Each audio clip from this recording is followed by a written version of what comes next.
Hello, good evening.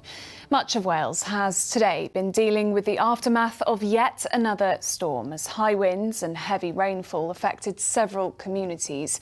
Storm Bram left some 1,600 homes without power last night, and ferries between South Wales and Ireland remain suspended this evening as operators wait for calmer waters.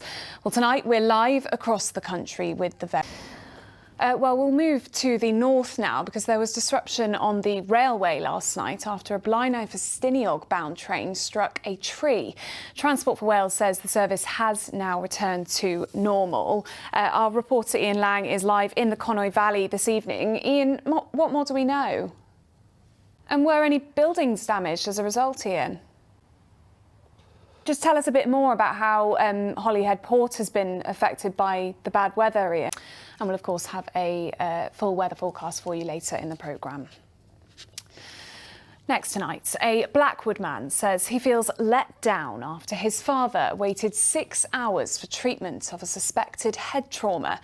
Scott Heaton says it took an extra 4 hours then for a doctor to see his 84-year-old dad.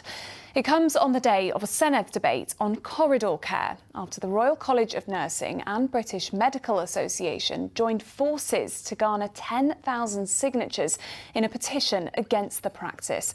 Our national correspondent Rob Osborne has more.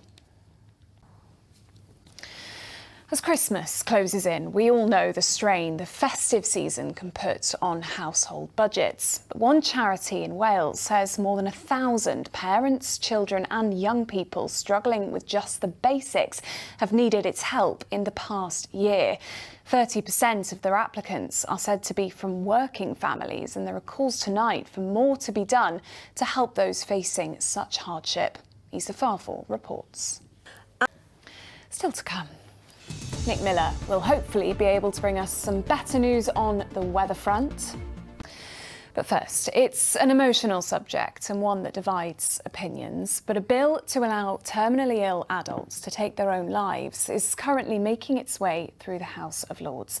If it's passed, the bill will be made law in England, but the members of the Senedd will need to support a legislative consent motion before it becomes law in Wales. Marie-Claire Kerry-Jones reports.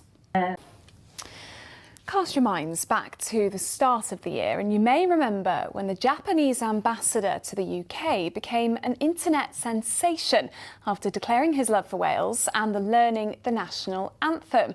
Well, today he was in Conwy to mark the end of the Wales and Japan year and was joined by the First Minister for another rendition. Shelley takes up the story. Weather time now then, and many will, I'm sure, be hoping for a bit of calm after the storm. So let's find out what's ahead with Nick Miller. And that's Wales at 6. Mike Griffiths will be back with the late update after news at 10. But for now, have a lovely rest of your evening. Bye-bye.